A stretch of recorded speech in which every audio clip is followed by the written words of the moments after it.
अस्सलाम वालेकुम, welcome to पैसा बोलता विद अंजुम इब्राहिम। आज हमें लाहौर से ज्वाइन कर रहे हैं डॉक्टर हफीज़ पाशा, जिससे कि मेरे ख़्याल में कोई तारुफ के मोहताज नहीं है। वो बहुत सारे उन्होंने पोर्टफोलियोज़ रखे हैं फेडरल कैबिनेट में, और उसके अलावा आजकल वो में पूरी तरह मेरा ख़्याल में फ़ोकस है उनका, और बहुत सारे उनके जो स्टूडेंट्स हैं वो रिसर्च करते हैं on how to what is the actual state of the economy and how to further improve it. Recently doctor साहब इस्लामाबाद भी आए थे और उधर उन्होंने एक नेशनल टैक्स कॉन्फ्रेंस थी, उसको एड्रेस किया था। आज हम रेवेन्यू के हवाले से उनसे पूछेंगे, because that remains a source of serious concern not only for Pakistan but also for other bilaterals जो हैं, जो मल्टीलैटरल्स हैं, जो हमें असिस्टेंस देते हैं। Welcome to the show doctor साहब। जी, अस्सलाम वालेकुम। डॉक्टर साहब, आपने जो लेक्चर दिया था या जो आपने वो कॉन्फ्रेंस में को एड्रेस किया था, उसमें आपने काफ़ी जो इश्यूज थे बताए थे रेवेन्यू में। अगर आप वो हमारे व्यूअर्स के लिए एक दफ़ा फिर बता सकें, दोहरा सकें। पिछले 5 साल 2012-13 से 2017-18 तक जी हमारे टैक्स रेवेन्यूज में नुमाया तौर पर इजाफा हुआ। ये एक तरह से खुशखबरी थी। हमारी टैक्स जीडीपी रेशो बढ़ी है जी, काफी बढ़ी, और 10% से बढ़ के 13% तक पहुंच गई, जो कि तारीख की सबसे ऊंची लेवल पे पहुंच गई थी। ओके। अलबत्ता अफसोस से कहना पड़ता है कि इस साल जो कि हमारी इकोनॉमी में एक स्लोइंग डाउन प्रोसेस नजर आ रहा है, और दूसरे जो नई हुकूमत आई है उन्होंने खास तौर पे अपने 2 बजट्स में जो मरात दिए हैं, उसके नतीजे में आप देखिएगा कि हमारे रेवेन्यूज की ग्रोथ बहुत बुरी तरह से मुतासिर हो चुकी है। और पहले 8 महीने में तकरीबन 230 अरब के शॉर्टफॉल है in relation to the target. और खतरा ये सबसे बड़ा ये है कि शायद इस साल हमारे टैक्स टू जीडीपी की रेशियो में एक्चुअली कमी आई, जबकि पिछले 5 साल ये बढ़ती रही। आपकी क्या प्रोजेक्शन है डॉक्टर साहब? अगर ऐसे ही चलता रहा है, अगर टैक्स का निज़ाम वो बदले ना till and June, till the end of the fiscal year, तो कितनी प्रोजेक्शन है आपकी? 13% पिछले साल था जीडीपी का। मेरा अंदाजा ये है कि ये शायद तकरीबन 12 से 12.5% ऑफ द जीडीपी तक गिर सकता है। ओके। और ये बहुत परेशान कुन बात है, खास तौर पे जबकि आप हमारे फिस्कल डेफिसिट में आपने देखा होगा नुमाया तौर पर इजाफा होता रहा है। अब तकरीबन खतरा ये है कि खास तौर पे रेवेन्यूज की कमी की वजह से कि ये इस साल 7% जीडीपी का हो जाए और पिछले साल से भी ज्यादा हो सही। जाए। डॉक्टर साहब, let's come back to the revenue. आपने लेक्चर में, आपके जो सेमिनार में आपने एड्रेस किया था, उसमें आपने ये भी कहा था कि 17% of tax to GDP ratio का पोटेंशियल है, मगर ये सारा फेडरल पे नहीं है। फेडरल गवर्नमेंट के ऊपर कितना है और प्रोविंसेस पे कितना है, डू यू रेकन? जी, बहुत अच्छा, आपका मुनासिब सवाल है। ये 17% जो है जीडीपी का, इसे हम कहते हैं टैक्स पोटेंशियल जी। उस लिहाज से हमारा जो गैप है, टैक्स गैप, वो तकरीबन 4% है जीडीपी का, और इसको हासिल करने में यकीनन कुछ साल लगते हैं। जी जी। अब उसमें अगर आप इस तरह देखिए कि जो प्रोविंशियल गवर्नमेंट्स का जो टैक्स टू जीडीपी रेशियो है वो इस वक्त 1.2% के रेंज में है, उनको बढ़ाकर कम से कम इसे 2% पे ले जाना चाहिए। तो नतीजा ये कि जो बाकी तकरीबन 12% के रेंज में जो है फेडरल गवर्नमेंट का, उसको बढ़ा के उनको तकरीबन मिनिमम 15% पे ले जाना है। ये एक रीजनेबल टारगेट्स हैं, और अगले 3-4 साल में हमारी पूरी कोशिश होनी चाहिए कि इनको हासिल करें। जी डॉक्टर साहब, एक और सवाल है कि जो आप कह रहे हैं 1.2% है और हमें 2% तक लेके जाना है, इसमें सिंध का कितना हाथ है? Because as you know Sindh has done wonderfully well in revenue generation. वो जो सेल्स टैक्स ऑन सर्विसेज वो कलेक्ट कर रहे हैं और एक्सपैंड कर रहे हैं, उससे उनका रेवेन्यू मैनीफोल्ड इंक्रीज हुआ है, जो पंजाब और केपी अभी तक एम्यूलेट नहीं कर सके हैं। देखिए, इसमें जो इजाफा हुआ है 2 प्रोविंसेस में हुआ है। जी जी। पंजाब में भी हुआ है जी, और सिंध में भी हुआ है। पंजाब में तकरीबन 20% आपके सालाना ग्रोथ रेट रही है पिछले 5 साल। ओके। और सिंध की ग्रोथ रेट इससे भी ज्यादा रही है। اور اس وقت پوزیشن یہ ہے کہ اگر آپ یہ دو پروونسز کو دیکھیں تو جب پچھلی حکومت آئی تھی اس وقت آپ کا ان کا tax to G D P ratio combined تقریباً آدھا تھا، یعنی کہ 0.6% of the G D P تھا. انہوں نے اس کو بڑھا کر اب 1.2 پہ لے کے چلے گئے ہیں، اور اس میں خاص طور پہ جو کچھ کامیابی ہوئی ہے جس طرح آپ نے کہا وہ sales tax on services. I mean this is something that can be emulated, right? کیونکہ سندھ میں مطلب ہم تو صرف ان کی وہ جو کرپشن اور جو تہمتیں لگتی ہیں ان پہ یا جو ایکوزیشنز ہیں ان کے خلاف جو سٹنگ گورنمنٹ ہے ہم تو وہی سنتے ہیں، وہی اخباروں کی زینت بنتی ہیں، مگر یہ جو بیسک چیز جو سندھ نے کیا I think this needs also to be appreciated. Absolutely, and I think we want to do that. The other thing is کہ ابھی تک جو سیلز ٹیکس on services ہے اس کی فل پوٹینشیل ابھی تک حاصل نہیں ہوئی ہے، اور دو ہم نے نئے ادارے کھڑا کیے. I mean this is for Sindh you are talking or for the whole country? Yes, بالکل. سندھ ریونیو بورڈ اور پنجاب ریونیو اتھارٹی یہ دو اسپیشلائزڈ ایجنسیز تھی جو صرف سیلز ٹیکس اور سروسز کلیکٹ کر رہے تھے، اور اس سے ہم نے ایک سبق سیکھا ہے کہ اگر آپ اسپیشلائزیشن کریں تو اس کے نتیجے میں ریزلٹس جو ہیں وہ عام طور پہ بہتر آ سکتے ہیں. ان دو اداروں نے بہت اچھا کام کیا ہے پچھلے 5 سال. I mean دوسرے جس میں آپ سے ایک سوال اور کرنا چاہ رہی تھی، جو یہ سندھ کی جو سیلز ٹیکس ریونیو کی جو انہوں نے انکریز کیا ہے، I mean we are not talking about how they spend it. We are talking about the fact کہ ریونیو کو بڑھانے کی بہت زیادہ ضرورت ہے، اور جیسا کہ آپ نے کہا کہ وہ اب 2% تک total revenue tax to G D P ریشو ان کو کنٹریبیوٹ کرنا چاہیے for the national tax to GDP ratio, right? Absolutely, absolutely. What are the chances given the way Sindh is going, do you think? میرا خیال یہ ہے کہ اس سال تو کوئی خاص اضافہ نہیں ہوگا، اس لیے کہ ساری اکانومی میں ایک طرح سے اب تو سلو ڈاؤن کے بجائے اگر آپ اجازت دیں تو میں اسٹینڈ سٹل تک کہوں گا. ڈاکٹر صاحب we'll take a short break here, we'll be right back, please stay with us.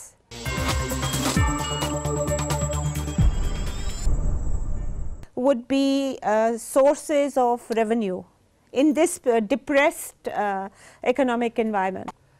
دیکھیے اس وقت اگر آپ نے ٹیکس ریٹس میں اضافہ کیا تو اکانومی میں فردر سلو ڈاؤن کا خطرہ ہے. That's right.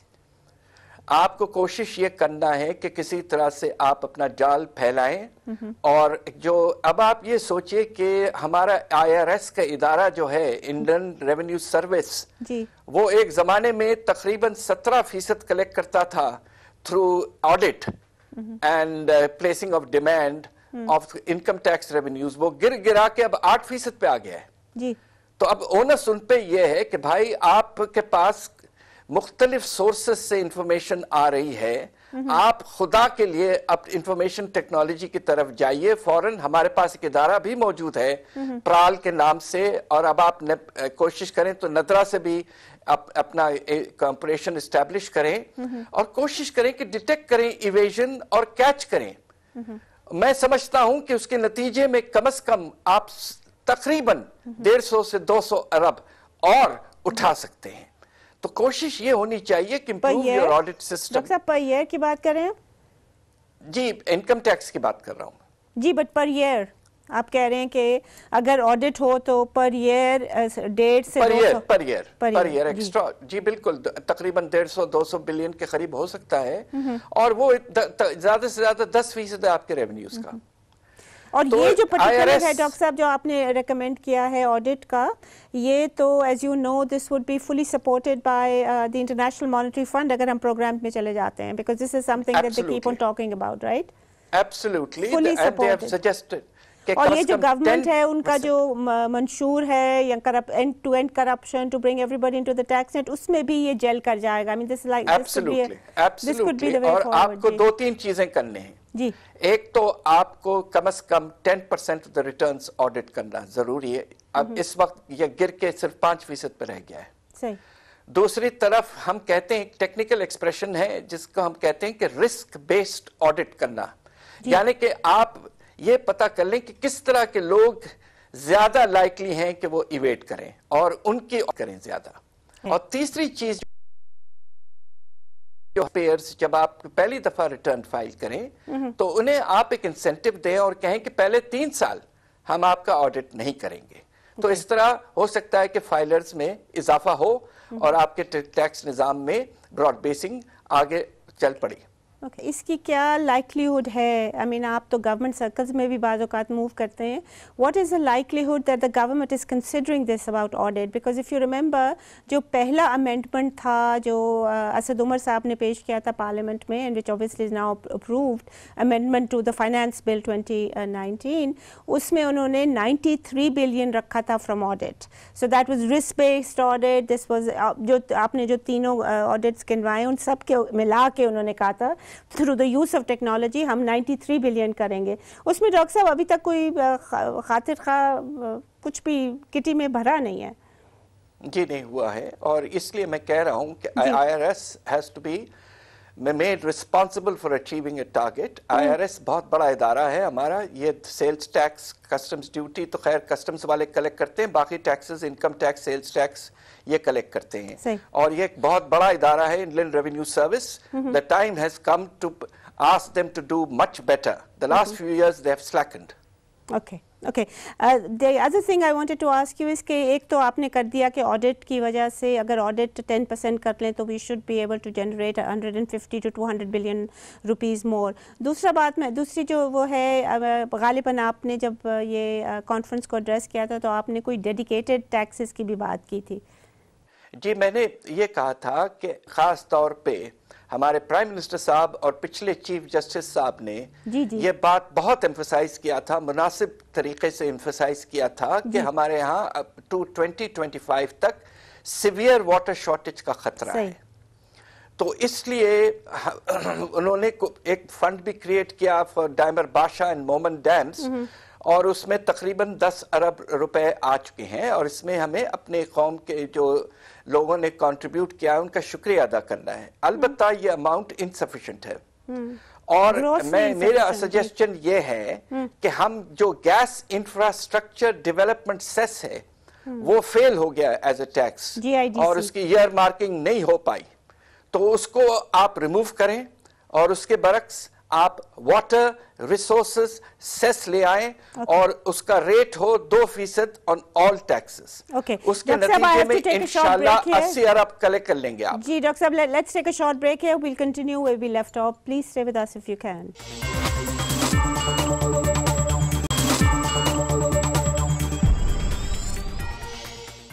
Welcome back ladies and gentleman. जी डॉक्टर साहब, आप बता रहे थे ब्रेक से पहले कि एक वाटर डेवलपमेंट सेस होना चाहिए which is 2% on all taxes. Yes, and उसके नतीजे में आपको तकरीबन 80 अरब मिनिमम हासिल होंगे। डॉक्टर साहब, बट अगर ये टैक्स आप सेल्स टैक्स पे लगा दें, that will be highly inflationary, don't you think? 2% tax का 2%, यानी कि अगर टैक्स में आपने 100 रुपए कलेक्ट किए तो इजाफा सिर्फ 2 रुपए का है। 2 रुपए का है, बट स्टिल ये नहीं कि आपने 2% रेट बढ़ा दिया। रेट तो आपने 0.02% किया effectively. Okay, you also talked about an education cess. आपने कहा था कि एजुकेशन का भी सेस होना चाहिए। नहीं, मैंने हिंदुस्तान का एग्जांपल दिया था जहां 3% सेस है एजुकेशन पर, और एक ज़माना था 80s में जब हम इकरा सरचार्ज ले आए थे, और वो अनफॉर्चुनेटली कामयाब इसलिए नहीं हुआ कि हम जो रेवेन्यूज जनरेट हुए वो ईयर मार्क नहीं हुए एजुकेशन के लिए। यहाँ एक प्रायोरिटी है वाटर रिसोर्सेज की, यहाँ एक स्पेशल फंड मौजूद है, जिस तरह से 2% रेवेन्यू आपकी आती रहेगी आप फौरन उसको ट्रांसफर करें अपने special fund, prime minister and chief justice fund for Damer Basha and Moman dams, and 80 billion is a very significant amount. It will facilitate fast construction. I agree with you, Dr. Saab, but problem ये हमारे मुल्क में रही है हमेशा कि जब भी डेडिकेटेड फंड होता है, पीपल लाइक, मतलब आपको याद होगा इसहाक डार साहब ने बहुत सारे डेडिकेटेड फंड्स जो हैं वो बजट सपोर्ट के लिए कर दिए थे। In any case it's a good idea. Example है जी, बिल्कुल ग्रास इंफ्रास्ट्रक्चर डेवलपमेंट से 400 अरब रेवेन्यू मिला और सब आपने इस्तेमाल कर दिया तनख्वाहों और दूसरे खर्चे। There you go. So the thing was not. But finally, doctor साहब, आपने कॉन्फ्रेंस में ये भी कहा था कि जो हमारे रईस लोग हैं उनको बहुत ज़्यादा billions, hundreds of billions of rupees का वो है छूट है अस्तना है, you mentioned something like that. Yes, I did. देखिए बात यह है कि आपके टैक्स के निज़ाम में इस तरह के छूट मौजूद हैं जो खास तौर पे जो आपके प्रिविलेज क्लास है जिसे हम कहते हैं एलीट, वो एक तरह से स्टेट कैप्चर का फिनोमेना नजर आता है। और पिछले बहुत अरसे से आप देखेंगे कि मुख्तलिफ शेड्यूल्स में इनकम टैक्स में, सेल्स टैक्स में एग्जेम्पशंस, कंसेशंस, लोअर रेट्स, और फिर आपके कस्टम्स वगैरह में और इनकम टैक्स में एसआरओज, ये जो हमने इसके बैठ के मैं और मेरे 3 PhD स्टूडेंट्स ने हमने बड़े मुश्किल से कैलकुलेट किया एक एक जो मराद दी गई उसकी क्या हम पे रेवेन्यू लॉस है। और मुझे कहना पड़ता है आपसे कि ये तकरीबन 860 अरब रेवेन्यू लॉस है पर ईयर। डॉक्टर साहब, ये तकरीबन 2.4% बनता है GDP का। जी, but is it every year, right? Every year. और अगर आप इसमें से फर्ज कीजिए कि आप इसमें से काफी कमी करें तो आप सोचिए कि आपके रेवेन्यूज में 15 से 20% इजाफा हो सकता है। मगर इसके लिए you have to take on some very powerful vested interests. अब मैं आपको एक छोटा सा एग्जांपल दे दूं, एग्रीकल्चरल इनकम टैक्स जो बड़े फार्मर से लेना चाहिए और है मौजूद, लॉ मौजूद है। हम इस वक्त आपको हैरत होगी कि total collection of agricultural income tax in Pakistan is 1 billion rupees only, 1 billion rupees only. और पोटेंशियल ये कि कम से कम ये 40 से 50 अरब मिनिमम हो सकता है। मुझे थैंक यू डॉक्टर साहब, we have run out of time. ख़वातीन हज़रात, आपने सुना, डॉक्टर साहब ने बड़ी अच्छी बातें बताई कि जो एग्जिस्टिंग टैक्स स्ट्रक्चर के जो फ्लॉज हैं वो ही अगर करेक्ट कर दिए जाएं तो we have the capacity even with the remaining few months that are left for the current year to generate at least between 4 to 500 billion rupees, जो कि एक छोटी रकम नहीं है। और बहुत सारी जो उन्होंने बातें की हैं, जो रेवेन्यू जनरेटिंग मेजर्स की बात की है, वो पाकिस्तान तहरीक इंसाफ के मंशूर में है। For example education cess, water cess, फिर देखिएगा आपके ऑडिट जो है वो उस पे अगर आप बढ़ा दें, उसको 10% कर दें, उससे बहुत जनरेट हो सकता है।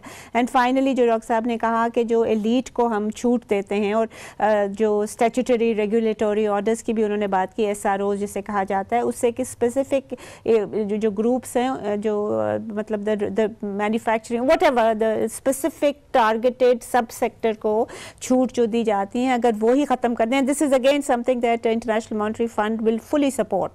तो इन चीज़ों पे मेरे ख्याल में ज़रा तवज्जो देनी चाहिए। और हालांकि दी गई थी, जैसे उमर साहब ने ही did mention in the as we mention in the programme, पहले फर्स्ट अमेंडमेंट फाइनेंस बिल पे उन्होंने मेंशन भी किया था, मगर वो इम्प्लीमेंट अभी तक नहीं हुआ। The proof of the credibility of the government will rest के ये जो कह रहे हैं उसको रेवेन्यू के हवाले से इम्प्लीमेंट करना शुरू करें। इजाज़त दीजिए उसी के साथ, खुदा हाफिज़।